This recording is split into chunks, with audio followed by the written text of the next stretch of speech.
बिहार समाचार में आपका बहुत बहुत स्वागत है। आइए जानते हैं आज की फटाफट बड़ी खबरों को। खगड़िया के 2 पोलिंग बूथ पर कल फिर से वोटिंग हुई। मतदान के दौरान सुरक्षा बलों की भारी मौजूदगी रही।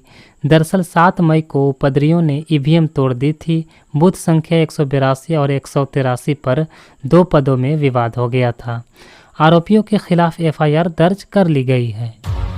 चिराग पासवान खुदगर्ज होते तो पीएम मोदी का साथ नहीं देते, ऐसा कहना है नेता प्रतिपक्ष तेजस्वी यादव का। उन्होंने कहा कि भाजपा सरकार ने रामविलास पासवान की मूर्ति फेंकवा दी थी, घर खाली करवाया, पार्टी का सिंबल भी छीन लिया, फिर भी एलजेपीआर अध्यक्ष खुद को प्रधानमंत्री का हनुमान बताते हैं।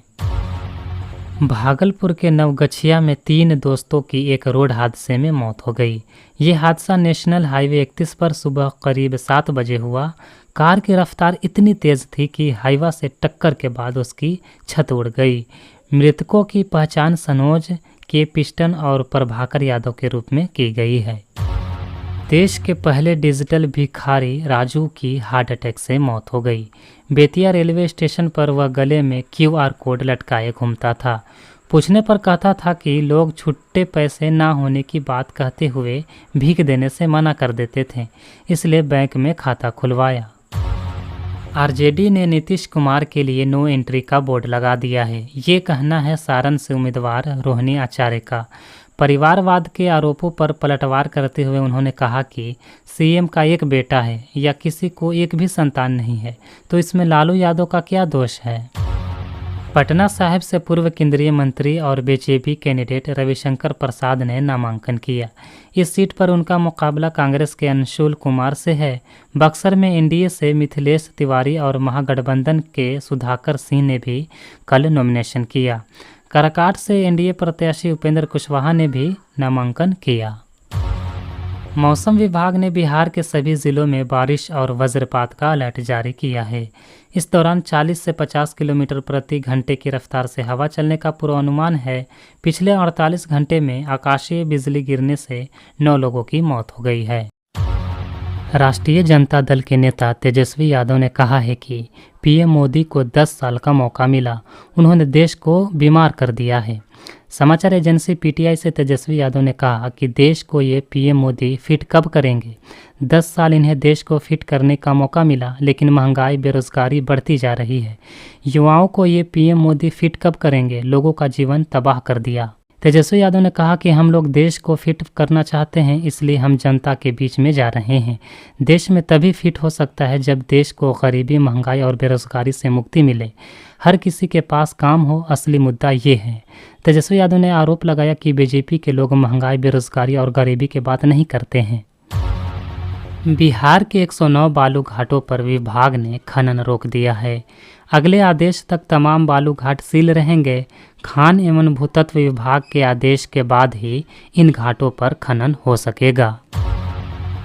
पटना में पीएम नरेंद्र मोदी 12 मई को रोड शो करेंगे, जिसको लेकर सुरक्षा के पुख्ता इंतजाम किए जा रहे हैं। सुरक्षा की दृष्टि से प्रशासन ने 3 दिन पहले ही फुटपाथ दुकानदारों को सड़क किनारे से दुकान हटाने का अल्टीमेटम दिया है। लालू प्रसाद यादव की पार्टी आरजेडी ने पीएम नरेंद्र मोदी के आरक्षण पर नसीहत दी है। मनोज कुमार झा ने कहा है कि प्रधानमंत्री नरेंद्र मोदी पहले मंडल कमीशन की अनुशंसा पढ़ें, फिर आरक्षण पर बात करें। मनोज झा ने आरोप लगाया है कि प्रधानमंत्री नरेंद्र मोदी अपनी भाषाई मर्यादा तोड़ रहे हैं। जिस तरह के शब्दों का उपयोग वे लगातार कर रहे हैं, वह प्रधानमंत्री के पद की गरिमा को खंडित कर रहा है। वहीं प्रधानमंत्री के उस बयान पर भी मनोज झा ने आपत्ति जताई, जिसमें प्रधानमंत्री ने कहा है कि कांग्रेस अगर सत्ता में आई तो पूरा आरक्षण मुसलमानों को दे देगी। बिहार में अब दाखिल खारिज के किसी आवेदन को अंचल स्तर पर एक बार में सीधे अस्वीकार नहीं किया जा सकेगा। इसे रद्द करने से पहले आवेदक से उसका पक्ष जानना होगा। बिना मामले की सुनवाई किए कोई भी अंचल अधिकारी, सीओ या राजस्व अधिकारी सिर्फ कारण लिखकर इसे अस्वीकृत नहीं कर पाएगा। हाजीपुर में पहुंचे चिराग पासवान ने नेता प्रतिपक्ष तेजस्वी यादव पर जोरदार हमला बोला। कहा कि जैसे जैसे चरण समाप्त हो रहे हैं वैसे वैसे लोगों में आक्रामक और बौखलाहट दिखाई देने लगती है। वह जान रहे हैं कि चुनाव हार जाएंगे, इसी को लेकर शब्दों की मर्यादा को भी खोते जा रहे हैं। नीट यूजी प्रश्न पत्र लीक मामले में शास्त्री नगर थाने की पुलिस अब तक 13 आरोपियों को जेल भेज चुकी है।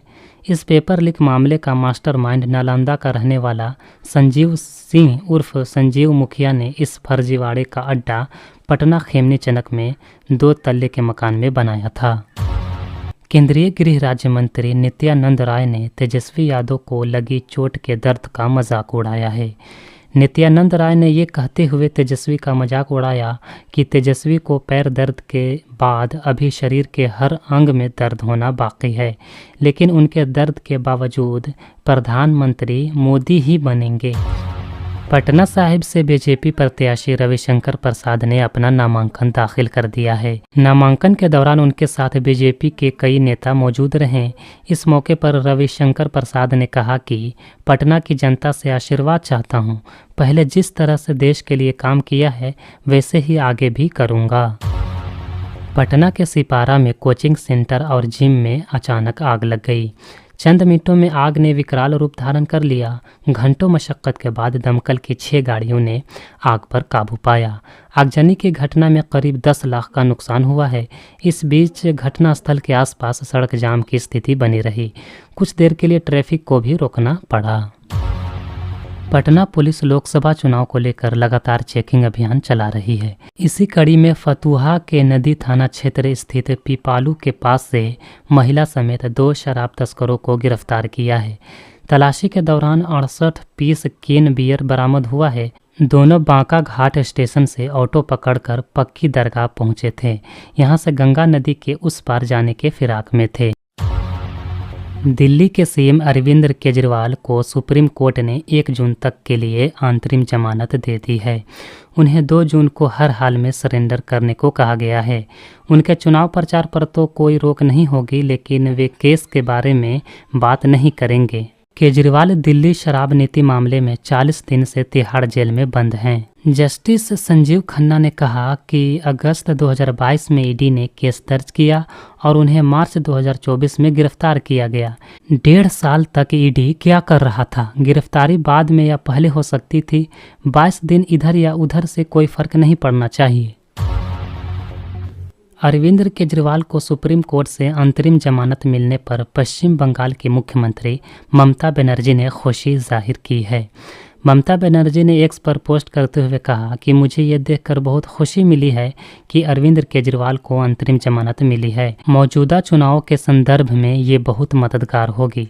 वहीं महाराष्ट्र के पूर्व सीएम उद्धव ठाकरे के बेटे आदित्य ठाकरे ने कहा है कि अरविंद केजरीवाल को देश में तानाशाही शासन के खिलाफ राहत मिलना बदलाव की हवा का बड़ा संकेत है।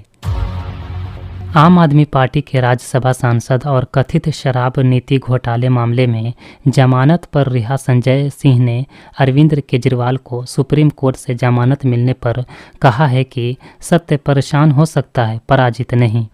एक बयान जारी कर संजय सिंह ने कहा कि सर्वोच्च न्यायालय का ऐतिहासिक और स्वागत योग्य फैसला है। अब पूरे देश में एक सकारात्मक वातावरण बनेगा जो अन्याय, अत्याचार और तानाशाही देश के प्रधानमंत्री और भारतीय जनता पार्टी की अंत होगा।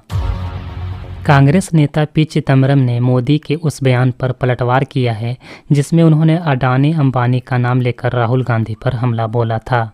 चिदम्बरम ने पीएम मोदी के आरोपों को लेकर राहुल गांधी की जांच की मांग को सही ठहराया है। चिदम्बरम ने सोशल मीडिया प्लेटफॉर्म एक्स पर लिखा, पीएम मोदी के आरोपों पर राहुल गांधी की जांच की मांग बिल्कुल सही है। पीएम मोदी ने बेहद गंभीर आरोप लगाए हैं कि 2 बड़े उद्योगपतियों ने टेम्पो में कैश भरकर कांग्रेस पार्टी को दिया है। चिदम्बरम ने कहा कि चूंकि ये आरोप पीएम मोदी ने खुद लगाए हैं, इसलिए इन्हें बेहद गंभीरता के साथ देखना चाहिए। राहुल गांधी ने इन आरोपों पर जांच की मांग की है और यह मांग पूरी तरह से वाजिब है। पीएम मोदी पिछले 24 घंटे से चुप क्यों हैं? वित्त मंत्री जांच की मांग के सवाल पर जवाब क्यों नहीं दे रहे हैं? मुख्यमंत्री अरविंद केजरीवाल सुप्रीम कोर्ट से जमानत मिलने के बाद रिहा होने पर सीएम कार्यकाल नहीं जा सकेंगे। सुप्रीम कोर्ट ने कई शर्तों के साथ अरविंद केजरीवाल को अंतरिम जमानत दी है। इन शर्तों के तहत केजरीवाल मुख्यमंत्री कार्यालय नहीं जा सकेंगे, न ही वे आधिकारिक फाइलों पर हस्ताक्षर कर सकेंगे। इसके अलावा केजरीवाल इस मुकदमे से संबंधित गवाहों से बातचीत भी नहीं कर सकेंगे। यही नहीं, जमानत की शर्तों के तहत केजरीवाल मौजूदा मुकदमे को लेकर भी कोई टिप्पणी नहीं कर सकेंगे। केजरीवाल को जमानत मिलने के बाद आम आदमी पार्टी और विपक्षी के नेताओं ने खुशी जाहिर की है और इसे सत्य की जीत बताया है।